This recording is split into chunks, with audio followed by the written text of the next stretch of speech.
or even people we don't know what hospitality was in a scriptural sense, is bringing people that you don't know into your home. Now, I'm not going to recommend you go pick up some strangers, although there is a place for that. I have a story. I had little babies. So I had Mallory and Michael at home still. We were living in Rathbone in this tiny, tiny single wide apartment. And I had McKaylee and Nora, and I was pregnant with Morgan. So here we are in this tiny little place. My husband at the time was working at Walmart, managing the TLE, the Tire Movement Express, up in Sandpoint. And here he brings home this man that he had just hired because he has no home. And he's staying on our couch. Do you think I slept that night? Nope. Oh, no. My ears were open all night.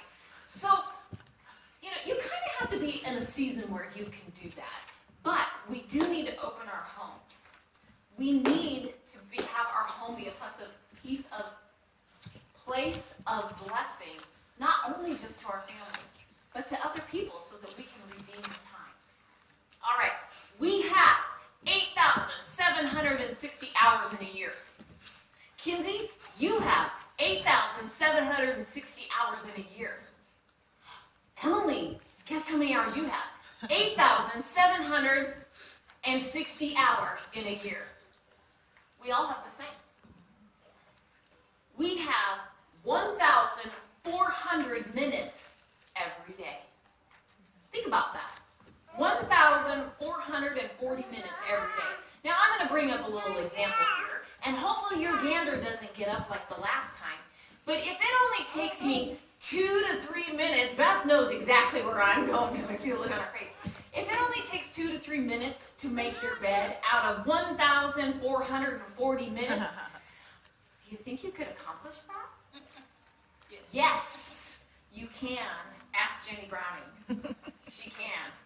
Okay, so out of those 8,760 hours, if you sleep for 8 hours a day, that means you have 2,920 hours of sleep per year, which leaves 5,840 hours.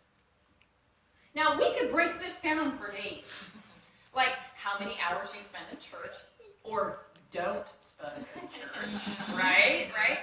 And then, but what I thought was interesting, that if you work outside the home, that's 2,000 hours about gone. 2,000 hours. Yeah, when you think of it that way, you're like, wow, what can I do in 2,000 hours? Right? Yes. All right. And that is, it's actually a little bit more than that if you work 40 hours, but I thought 2,000 would be a good rounding.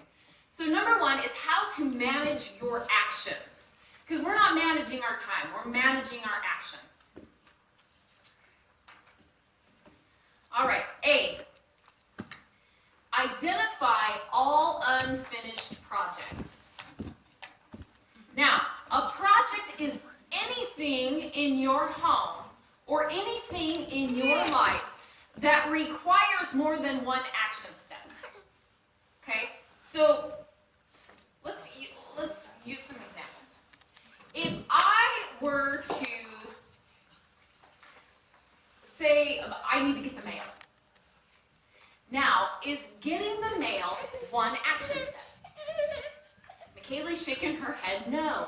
Why, McKaylee? Because you have to go outside, walk down the sidewalk, find the mailbox if you're me, because I can never remember where it is. Because it's moved. Well, it's different because I know, Yes. Well, because we got new mailboxes. We did get new mailbox, so it did move. You have to drive by and McKaylee's wandering around. Yeah, she's looking for the Mail, mail. look for the mailbox. Super. So then what happens once you get the mail? Go home and you open the mail, you throw away the junk, and you do what you're supposed to do. Okay, so even something as simple as what we think would be getting the mail has more than one action step, right? So I want you to start thinking about that, because really everything in our life usually has more than one action step. Okay? So identify all of those things that have more than one action step. Here's another one. unload, no, let's do this one, back up. Load the dishwasher. Kids' job. Okay, so the actual loading of the dishwasher may or may not be a one action step. But what needs to happen before you load the dishwasher? It has to be unloaded, which I hate, by the way. I'd rather load any day of the week. I know, right? Exactly. Only because I'm putting it away. Oh, yeah. See, there you go. So everything in our life really has more than one action step. Okay? So we need to identify those things. B, get them out of your head. Now, when I was younger, okay, when I was younger, I could do, I never kept a calendar, nothing. Now, I had my first child when I was turning 30 years old. So Michaela and I are 30 years apart. I had never forgotten an appointment, forgotten anything as far as scheduling goes until I was pregnant with Michaela. And all of a sudden, I was like in total panic mode. Like, oh my goodness, I forgot a doctor's appointment. How do you do that? People really do this. Because I really had to keep a calendar. I just know. I know, it totally was. Well, from that day forward, life has just been in a downhill spiral. Okay? It is important for me, especially, to get those things out of my head. Because what our brains are wired to think about those things. Our brains are wired to think about anything that is not finished. Do you notice that? Yes. So if you sit here and you think hard enough, all of a sudden you're going, oh man, I need to stop at the store on my way home. Oh man, I forgot to pick up this. Oh, I need to stop at the dry clean. You know what I'm saying? Are we not? That's that superhighway, right? That's why you make lists. That's why you make lists. You get it out of your head. Once it's out of your head, your brain can stop working. So now it can think about the things it needs to think about. All right, C, plan routines. As a stay-at-home mom or stay-at-home person, it is very easy to get into the mode of, well, we're just going to fly by the seat of our pants. You know, I did that like 4 kids ago. I can't do it anymore. We have to have routines. Now, we can move within those routines because they are, once again, a guide, not a master. Okay? But we need to have routines. Kids need routines. They need a bedtime. They need a wake-up time. Ladies, they need sleep time. And I'm not saying that they have to make it short, you know, because like teenagers like to sleep in. The reality is our teens need sleep. So don't let them stay up until 2 a.m. It was 3:30. But you understand what I'm saying. There's those days, they're teenagers, they're going to have fun with their friends or whatever. But for the most part, set some guidelines for that. Set some boundaries. Because we need routines. Homeschoolers especially, that's like, I have friends that are teachers. Their number one complaint, they can't stick to a schedule. Whose fault is that? Is that the kid's fault? No, and I'm like one of the biggest offenders. I have my own routine. I can get out of bed early. I do the same thing every day. I eat the same thing for breakfast. But transferring that to my children is a whole different story. So we need to be thinking about that. Plan routines. Like I said, plans are a guide. They're not the master. The plan serves you. You don't serve the plan. Okay, so if something goes awry, let it go. All right. Plan how to handle your projects. Once again, those projects are anything that have more than one action step.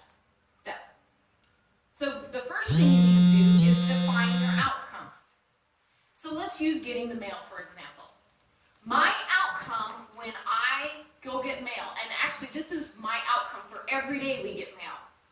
I want it to go in the place where it needs to go every My mail is sorted while it's in my hot little hand. Garbage, garbage, garbage, drawer, pin up, whatever that looks like. So that in my head, now it's a routine. Every time I get the mail, that's what happens. Junk goes in the garbage. I don't need to collect all those stupid credit card things. I get a million of them. They go in the garbage. Garbage, garbage, garbage. If I get a nice card or something, then I read the card. I might pin it up on my board for a while. I might go, oh, that was really kind. Garbage. I'm just being honest. I got a card today from camp saying thank you for serving blah, blah, blah. Okay, great. Garbage. We need to get rid of that stuff as much as it comes in. It needs to go out. So you define the outcome and you determine your action steps. What are you laughing at, Brittany? I said, so we don't have to keep birthday cards. No. We You get do birthday not have cards, to keep birthday cards. and I throw them away, and my husband's like, "You're not even gonna keep it? What am I I don't gonna do even with buy it?" cards anymore because I'm not throwing away. I just like I'm doing that step. I just write a little note. Thanks. I can totally agree. I'm like that too. I don't even put cards, as you'll notice at all the showers that we have. Yeah. We don't. And, No oh, cards. whose bag is this? Mine. Right there it says on the bag, from O'Brien's. There's no card. But then you can't reuse the bag if you write on the bag. Just saying. Why Well, not? you just on need the to tag. Oh, there you go. Rip the tag off the handle. We do books instead of cards because books they can reread. Yes. And everyone here knows I have a book fetish. Well, my mother died in 1985, and we moved clear out her house. In her bedroom, at the bottom of the closet, she had 4 boxes. George, that was my father, Esther, David, and Charlie. And every card that we had ever given that woman were in these separate boxes. But she had these boxes crammed, and they were so old, they literally stuck together. So I just took the boxes up and I just threw them out. Yeah. Well, and thankfully we live in a day of technology. So if it's a really cool card, take a picture of it. I actually do have Dropbox is a wonderful thing. For those of you who don't know what Dropbox is, it's a cloud. It's out there somewhere. Or Amazon Prime, if you have it, it's unlimited photo, and it's awesome. I did not know I that. didn't either, and I was able to do it myself, so I can, you guys can.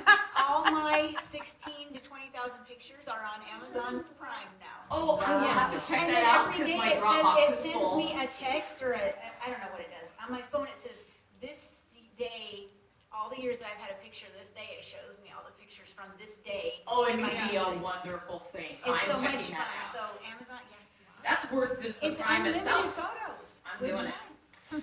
All right.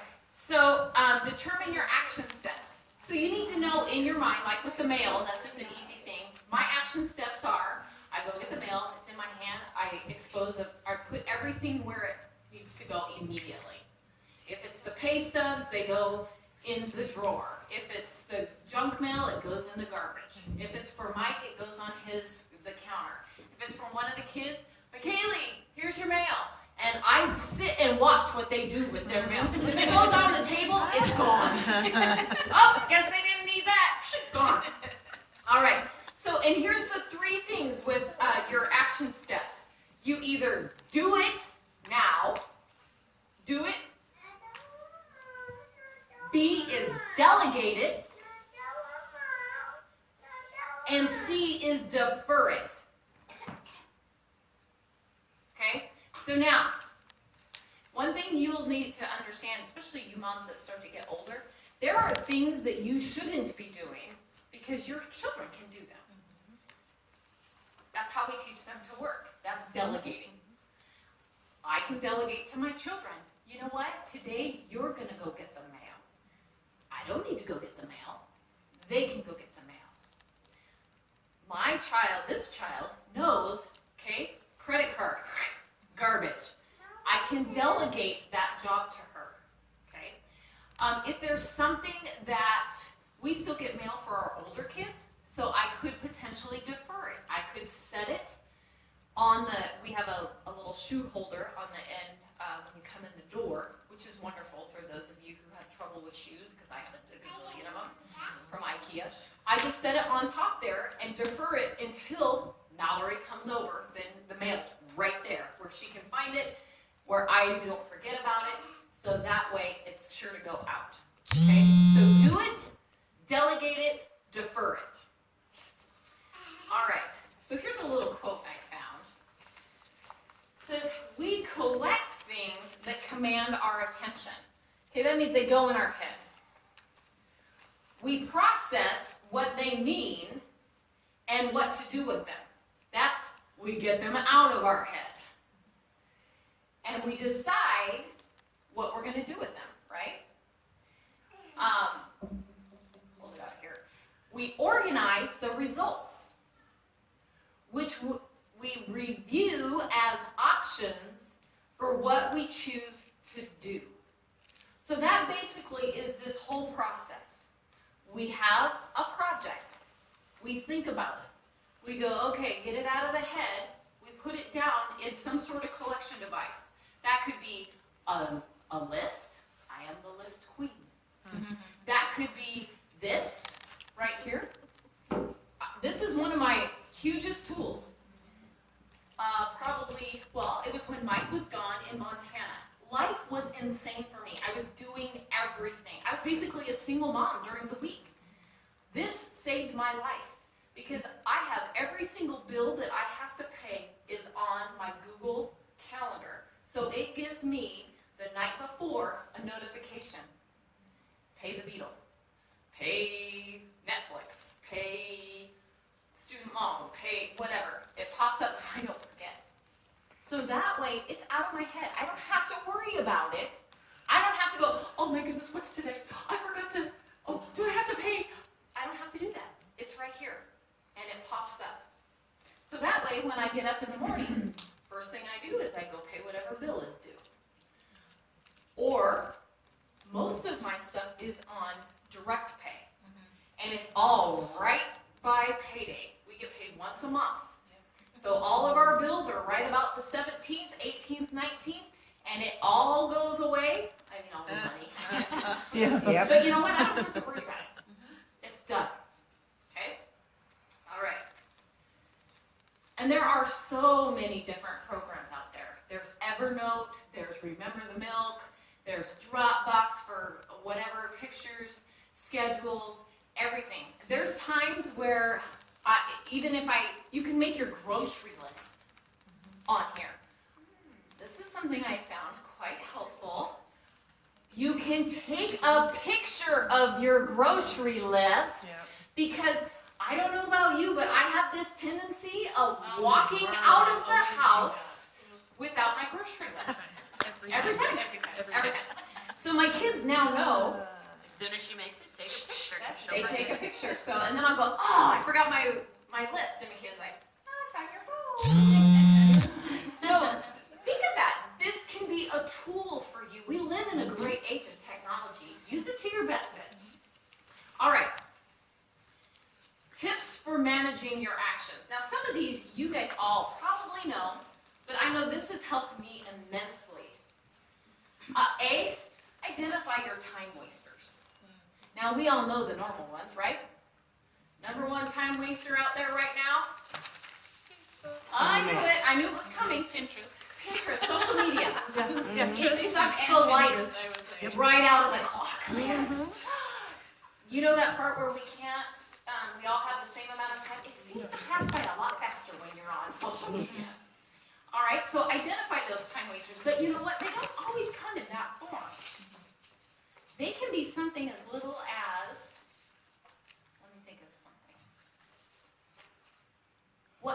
Even something like this.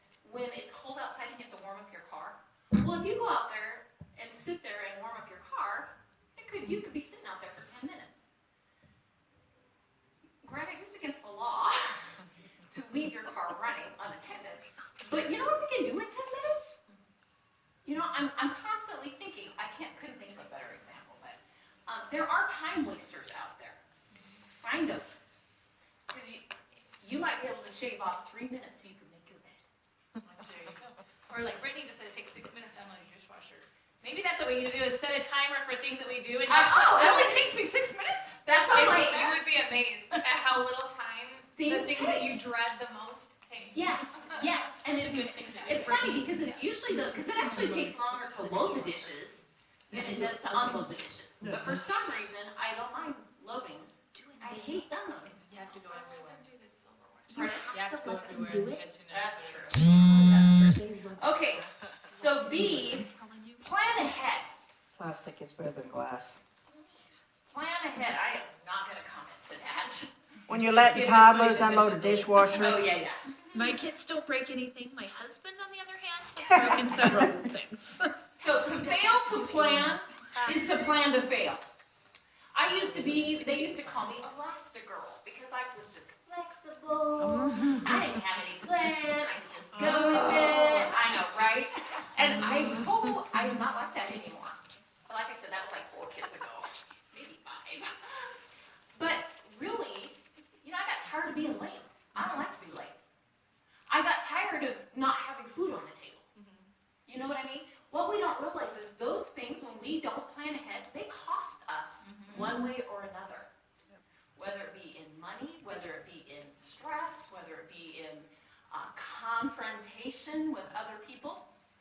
All right, C, group your trips together. There are certain things that I just have to do every month. One of them is between the 1st and the 10th, sometimes even later, because people can't figure out how to pay their rent on time. I have to go make deposits. We're not supposed to hold checks. So Mike does deposits too, but now with our new system, I'm mostly doing them. I don't just run and make deposits. I either, okay, you know what? I need to pick up some things at the store. It's right across the street. All of my times out and about, I usually do more than one thing at a time. I never go to the store normally for just 1 or 2 things. That's a waste of time. Yeah. You know what? And then you buy more than 1 or 2 things. yeah. Yes, and then you buy $50. It's always $50. I always tell the checker, it's always $50. We need to start thinking about that. If you have only one thing that you need, do without it. You need to have your list. That's part of preparing yourself. That's an action step. Unless it's toilet paper. You should never run out of toilet Yes, you should paper. never, that is like, should be taught. We run out of Don't toilet let paper. that happen. You have 4 kids. I know. I'm gonna go buy some toilet paper. I was like, well, you just tell your neighbors I'm like, houses. well, some Meg's downstairs, and I go, oh, I have a roll. I'm like, wait, you don't have any down there? This is the last roll. So we're not really out, but we have like, okay. You guys be really careful today. Oh, I have it like Oh, stashed boy. everywhere. Oh. Of course, we go through toilet paper. Oh, yeah. All right. I know, right? So purchase more than one item when you're going somewhere. If you're low on butter, don't buy 1 pound of butter. Buy 3 or 4. Okay? For me, I know that we go through a ton of butter. So instead of buying 1 package at Costco, I buy 2 and stick one in the freezer or stick one in the other fridge. Think ahead. Those are items that you will always use, like toilet paper. Always have. You know what I'm saying? Always have an abundance of those things. You want to be well stocked. Because what happens now, when you're going, oh my goodness, wait, we're on our last roll of toilet paper. Now what? Now you gotta go to the store. Now it's added stress and anxiety. And Okay, wasted well, I gotta go to the gas. store. Nobody go to the bathroom. Paper towels. Yeah. Yeah, those don't go so well in the sewer and the septic tanks. Wait till you get to the store. Let's hold it until you get Hold to it the out. store. Go to the store right now. Hold it. All right. E is prevent interruptions. Now I put a ... That's my favorite thing to do. But expect interruptions, especially if you have littles. You know what? That's just life. There's always things that come up. There's always needs of people that need to be met. There's always outside influences that can change things. The red lights always come when you're in a hurry, right? Expect those interruptions. Have a good attitude about it. It's really okay. Now, if we have planned ahead, leave a little earlier, it doesn't matter. That's where I like to live, right there. And it doesn't matter. Do I always? No.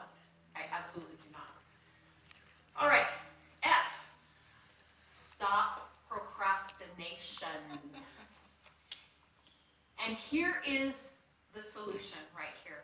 Part of the problem with procrastination is we expect perfection.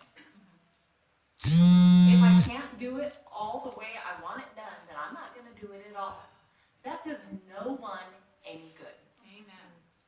Sloppy success is hugely better than perfection. Okay?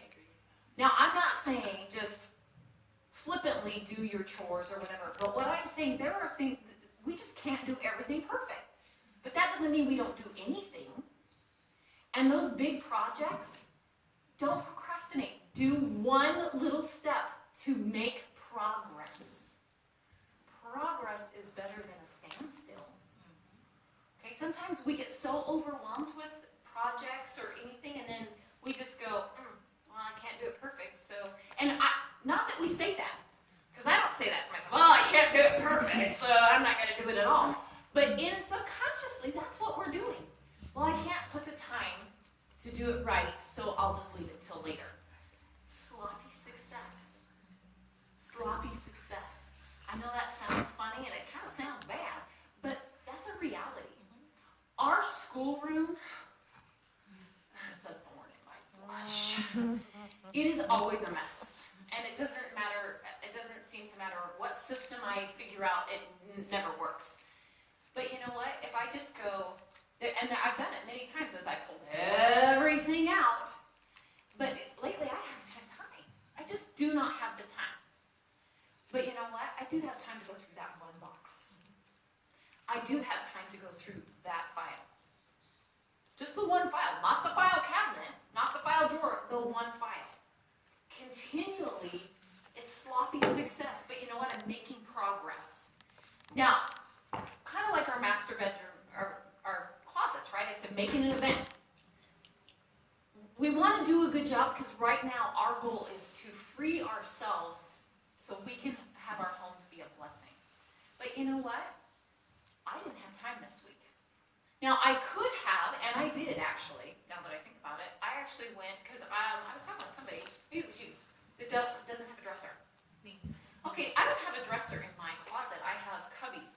And so I actually went to the dollar store and picked up the little drawers that fit perfectly in the cubbies, and I went through all my shirts, long sleeve, short sleeve, folded them how I like them folded, stacked them all in there. So I did. I made a little bit of progress on my master closet.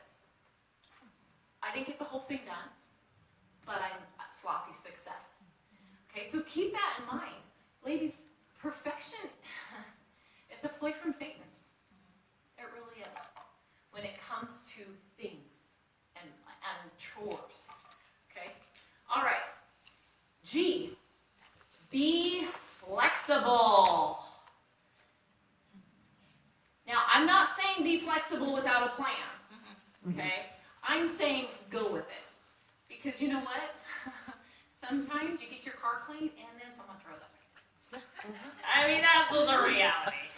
Or you're like yesterday, we were here cleaning the church.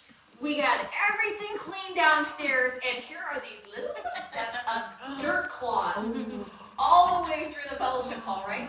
Now, did anybody get mad? Every time I would do that. Did anybody get mad? No, we were flexible, and that's okay because it's kind of like expecting the interruptions. Things are going to go wrong, and as moms, there are times when we're just like maxed, right? And instead of lashing out at our kids, we just need to go, okay. And that's my new thing, and I say it all the time. God's got this, because I don't. The other day, this is a perfect example of kind of this whole system. The other day, it was Tuesday. I was feeling completely and totally overwhelmed. I mean, I was to the nth degree. Michaela's back there going, to the point where I was paralyzed because I was like, I don't even know what to do. Stress paralyzed. So it was stress paralyzed. It's That you think it's it goes real.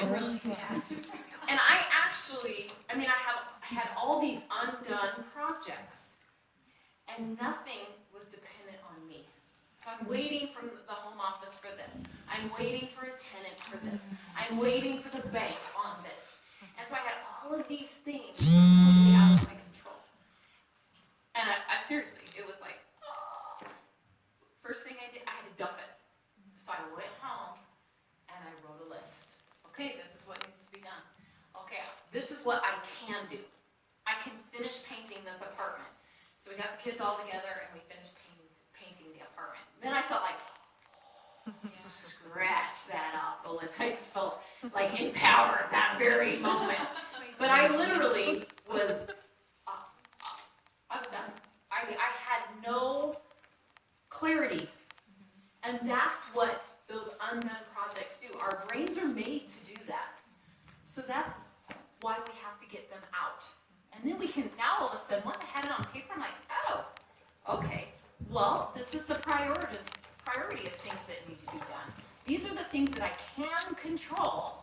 These are the steps that I can do until I hear back from, the home office or whatever. And then all of a sudden it was like, okay, God's got this. We can do this.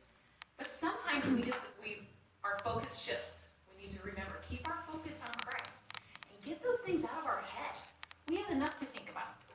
Get them on paper. Okay? Our routines, get it on paper. I have a huge calendar now, wall size basically, kind of like the ones downstairs that I use for master flow and stuff, on my wall. I used to have just the month, not anymore. I have the whole year, and everything goes on that calendar that's of importance. So all of the kids' extracurricular activities, even our potlucks. Potlucks are on there, our Bible studies are on there, Master Club is on there. Anything that is sure is on that calendar. If one of the kids comes home and says, can I go to this birthday party? Check the calendar. If there's nothing there, then put it on the calendar. So that way, that's our center. I don't use my phone calendar as everybody's the social directing. It's got to come off of that calendar off the wall. Below that, I have a sheet protector with a piece of paper that's typed out of everything that we do in the week that is on the schedule. Sunday is Sunday school and church. Sunday evening, church. Monday, the boys go to tutoring. They go to English. On Tuesday, I have Bible study in the morning. We just added Monday night, the older kids go to Awana. And so the whole week, everything that we do every week is on that, and it's posted. Because there's someone in your family that does not pay attention to what's going on. I can guarantee it. It's probably all the same person. It really is. It is the same person. How did you know? But if it's on that calendar, and there's been times I'm like, see, it's been on the calendar. No, he just doesn't care, and he knows I'll tell him. That was when helpful where. last night. But Day that's by day. They don't day want by to day. know. They don't. Yeah, we had a You need to think about way now. yeah. Just enjoying the scenery of the day. Yes. Right? We had an instance. We can learn from that. A couple weeks ago, I was so bad, and some of you guys might have seen Grace when the little babies has come, and she had asked McKaylee to babysit for her on Saturday. And I said, yeah, she'd asked more the week before, and she said, well, I can't do it, but McKaylee can do it. Maura had a prior engagement. And so she checked with me, I said, yeah, great, okay. Well, unbeknownst to us, we get up, we get started on our day that Saturday, and about noon, I looked at McKaylee standing in the living room, like, I'm really surprised that we didn't hear from Grace. You were supposed to babysit today. And all of a sudden I hear, and McKaylee are like, We're like, what? what? What do you mean you were supposed to hear from Grace? And all of a sudden I'm like, oh, I think we did hear from Grace. And he's like, well, I told her that McKaylee was busy because we have the Awana games. I'm like, McKaylee's not doing the Awana games. It's just Maura and Morgan. Oh. Like, we didn't notice that I never go to practice. I talk about how excited I am about not being athletic. So I was like, no, we had told Grace that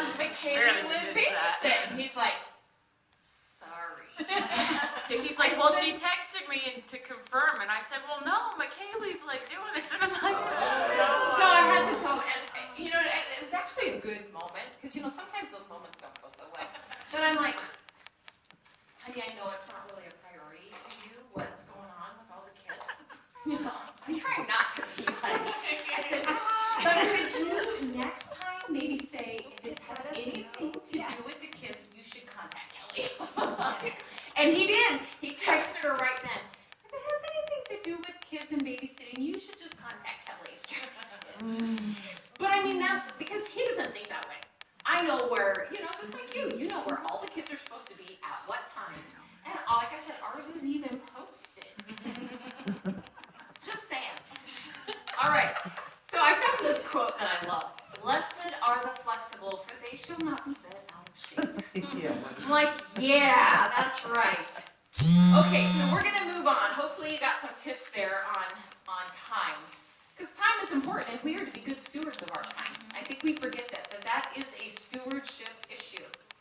All right, we're gonna take the last 6 minutes. Maybe we can get down a minute early for Maura. She's like, not a minute over, Mom, not a minute over. She knows me too well.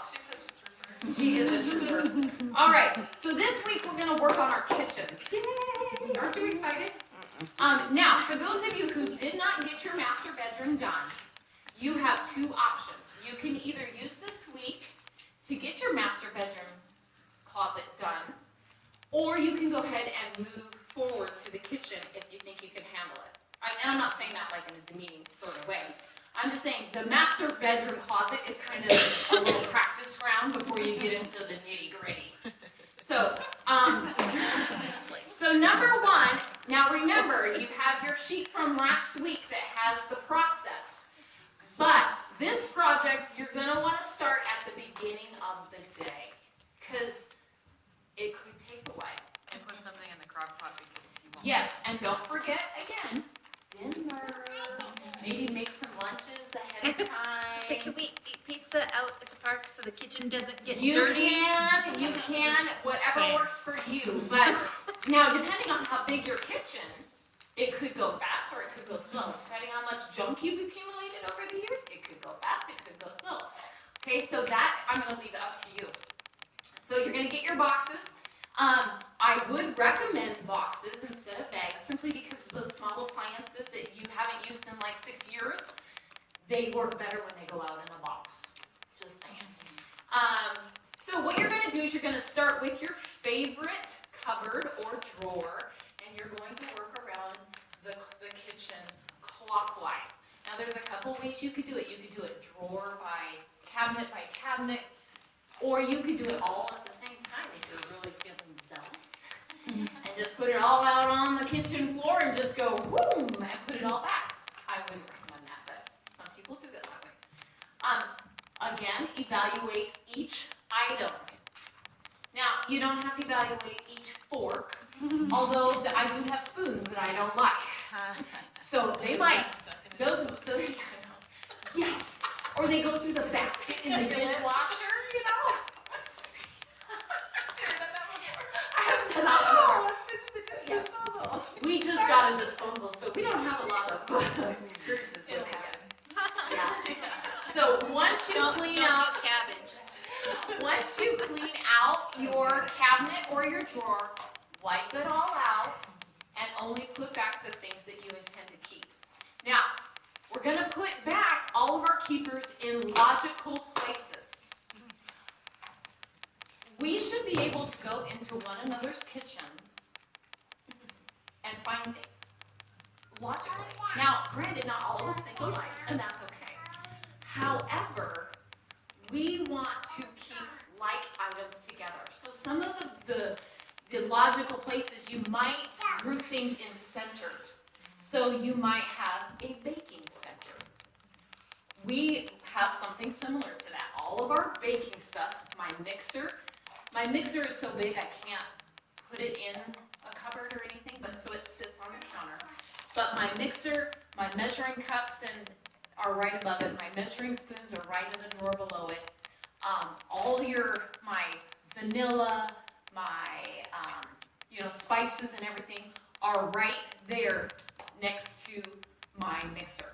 The only thing that is not there for baking would be my sugar and flour, because I buy it in huge bulk, goes in my pantry. But pretty much all my baking stuff is in one area. Your beverages, all my teas, coffees are all in the same place. We have our Keurig machine is on the counter.